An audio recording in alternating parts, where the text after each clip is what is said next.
Hey folks, Dust here doing a post-season 7 MLG CEVO Finals vlog. You may have seen me already post one out before, maybe you even watched it, though I think there's like a limited number who did, but I didn't really like the way it turned out, so I decided to do a separate one, which is this one, which will hopefully be much quicker. So basically I'll just kind of talk about the LAN event really quick and talk about my future really quick, and then just kind of leave it at that. Won't be drug on too long. So basically got to the event on Thursday, which was like July the 23rd. On the event Thursday, got to meet up with a lot of really cool people, some new, some old faces that I already known, just catching up with people, but also meeting some new folks. Really cool to obviously hang out with my fellow CEVO casters, me and Joey, aka Helium, and Pat Flanagan, aka Sabotage or Sabo. Actually filmed like a little pre-LAN video where we kind of went behind the scenes, looked at the venue, and kind of just had a good time. So you can check that out on this YouTube channel if you haven't already.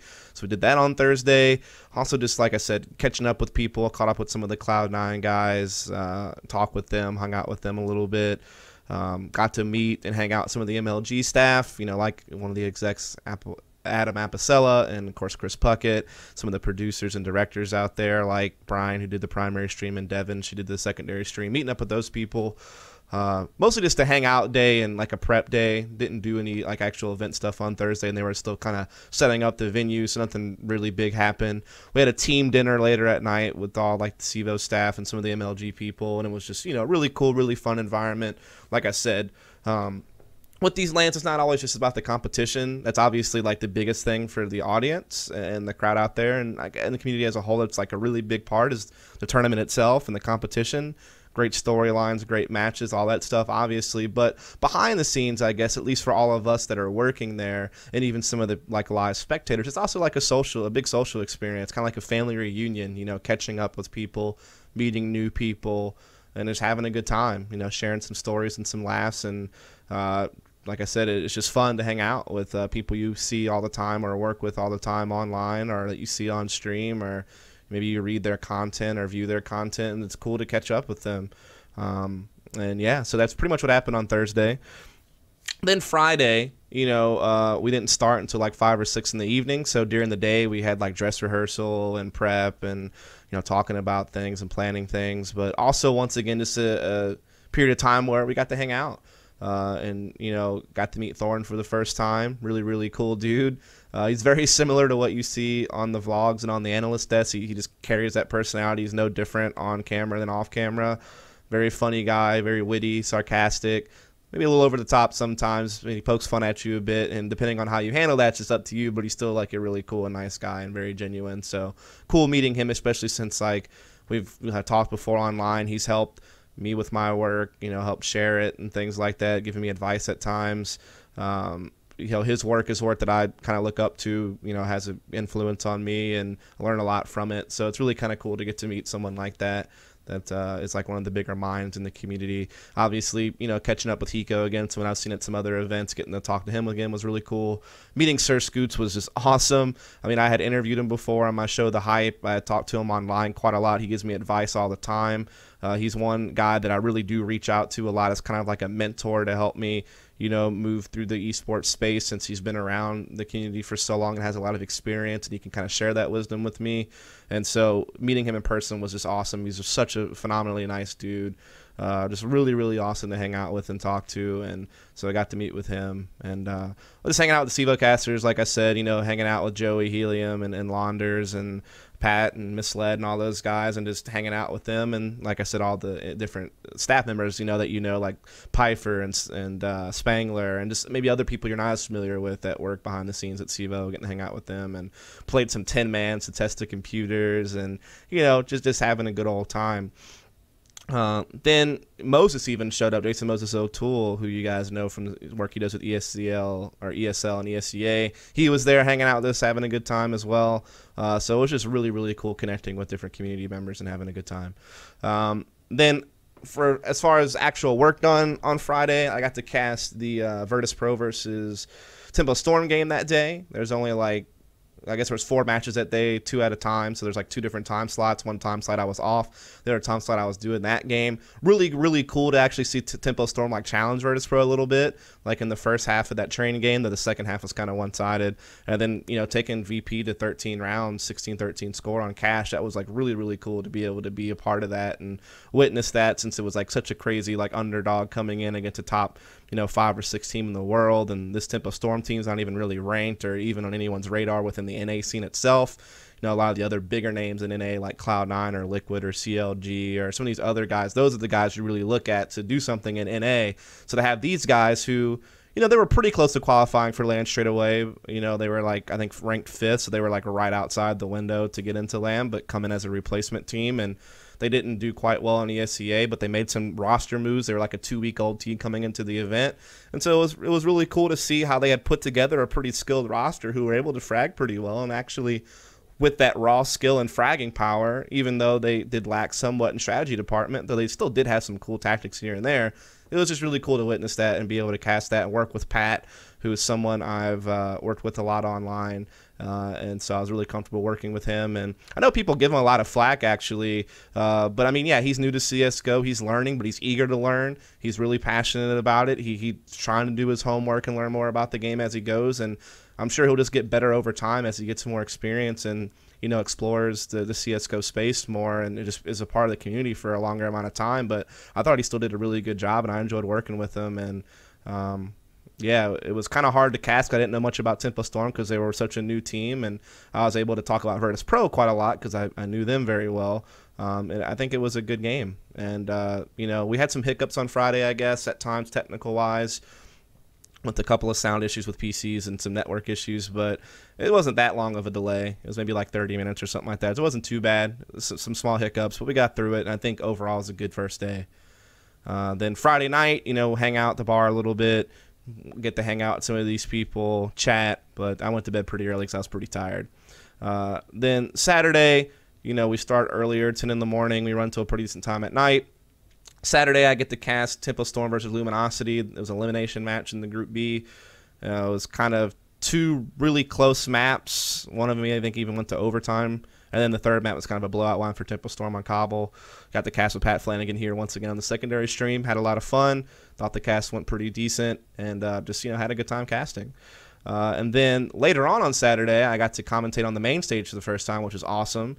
I got to cast with Misled, someone else I work with a lot online, who I enjoy working with. And we got to cast the crazy Tempo Storm Navi game. It was awesome to see Tempo Storm take Navi to the brink on Mirage like that, have a close game, despite, you know, Navi just being like a heavy favorite and one of the best Mirage teams in the world and all that good stuff.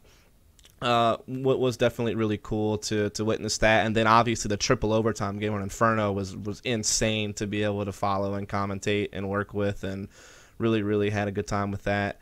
And obviously map 3 was kind of anticlimactic, I guess. Navi swept it pretty easy, but it was still fun to see those first 2 maps and just see like this underdog team just really kind of challenge like a top 3 team in the world on some of their best maps.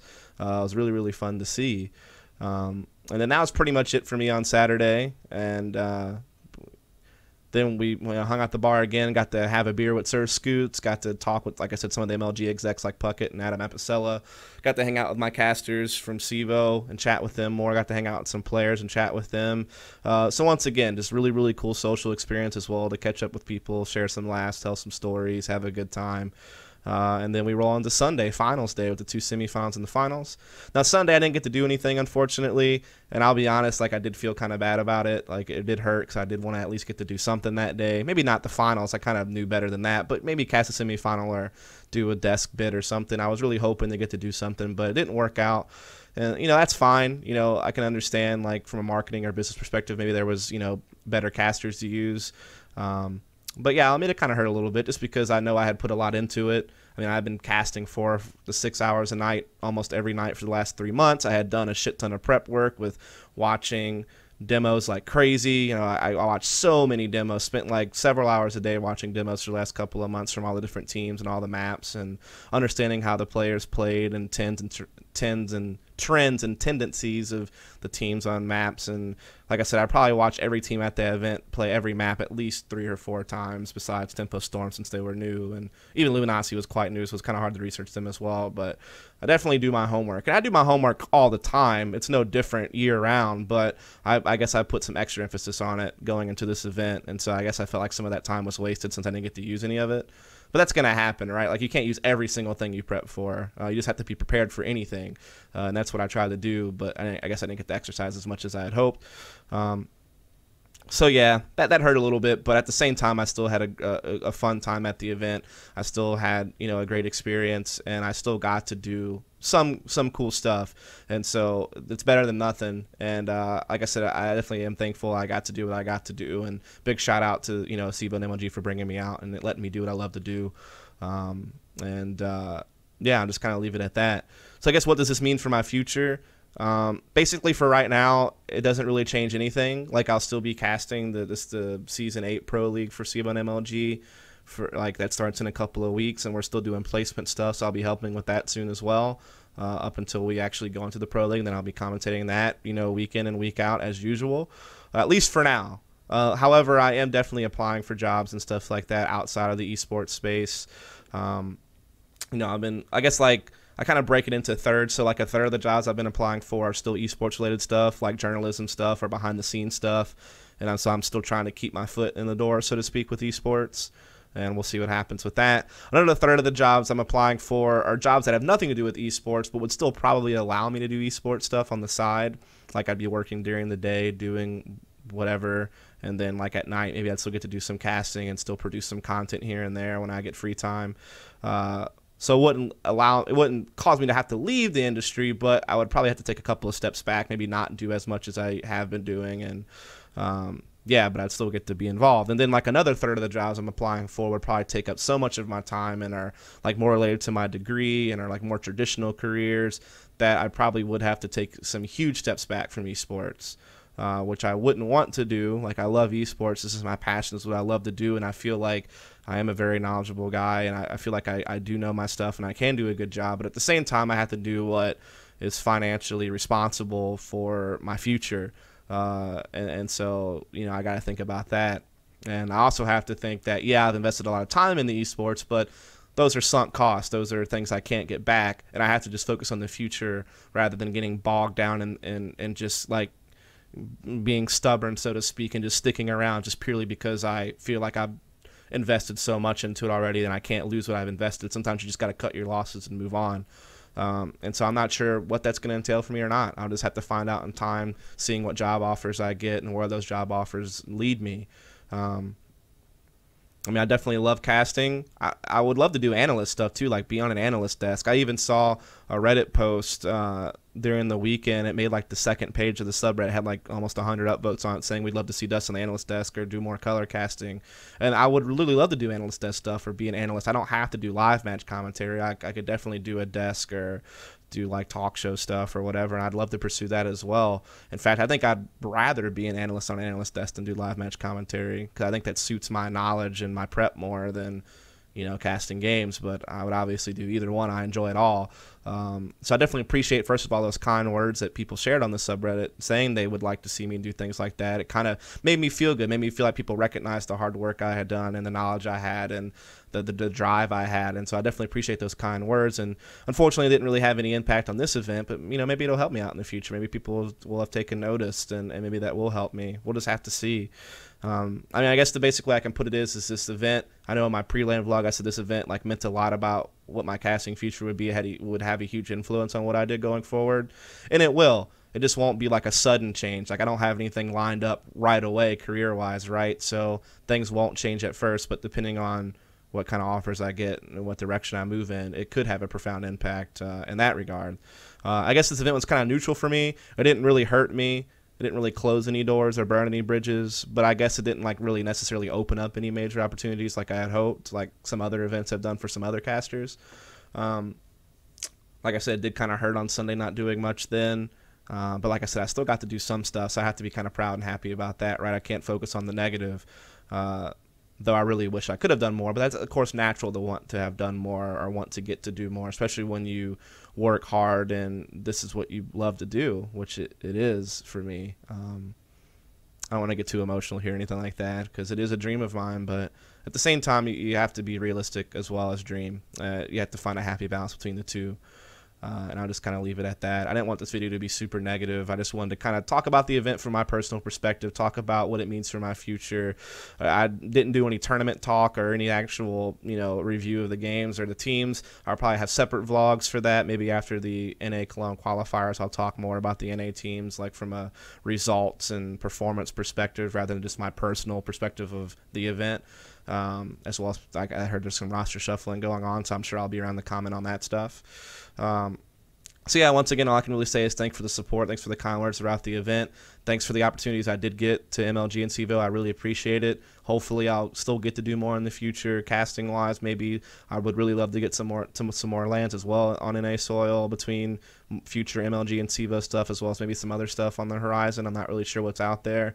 I will definitely try to do this as much as I can, but at this point I have to start thinking about my future and financial stability and the responsibilities I have to pay the big boy bills and all that good stuff, and my well-being. So it may cause me to take some steps back soon. I don't know. Well, it's kind of up in the air. I'm still waiting to hear back from some things, and I'm applying for new things and seeing how that goes. And yeah, so it's kind of up in the air for right now, but I'm sure you'll still see me sticking around to some degree, but it may not be nearly as heavy as it was in the past, and it may cut severely depending on what type of career options I have come my way from the applications I've done and interviews I've had. So yeah, I think that's going to wrap it up for now. I didn't want to, like I said, get too bogged down into the negative and stuff, but I did want to kind of touch on it, because at the end of the day, this is how I feel. And like I said, I do feel like maybe the event didn't go as well as I'd hoped, but like I said, I still did something out of it, and hopefully I'll still get some stuff in the future, because like I said, I think I do a decent job. I think I do know my stuff. I know that I work hard and that I really want this, and I have that drive, so maybe that'll help me out in the future, get me somewhere. But if not, it was a good run, and I had a lot of fun, and I'll stick around as much as I can, as I said. But if I talk anymore, I feel like I'll just be redundant or get too negative. And I think some of the biggest advice I've gotten from this event, once again, it was really awesome speaking to Sir Scoots and in Moses. Some of these guys really did help me out, just give me some new perspectives, tell me to focus on the positive, talk to me about just having a good time, have fun, keep working hard, but don't let the negativity get to you. Just got to look past it. And I think they gave me some really good pep talks, and that's why I'm not getting so heavily bogged down in the negative in this video. I'm trying to focus on the positive. I'm trying to just move forward, trying to ignore the bullshit, and just focus on what I love to do and do my best job at it and see what happens. And that's what's going to happen in the future. But like I said, maybe with some limitations now that I need to, pay some bills, right? So thanks a lot. I'm be on the lookout for more stuff, and hopefully you'll see me casting or doing something soon. I sure hope so. Thanks a lot.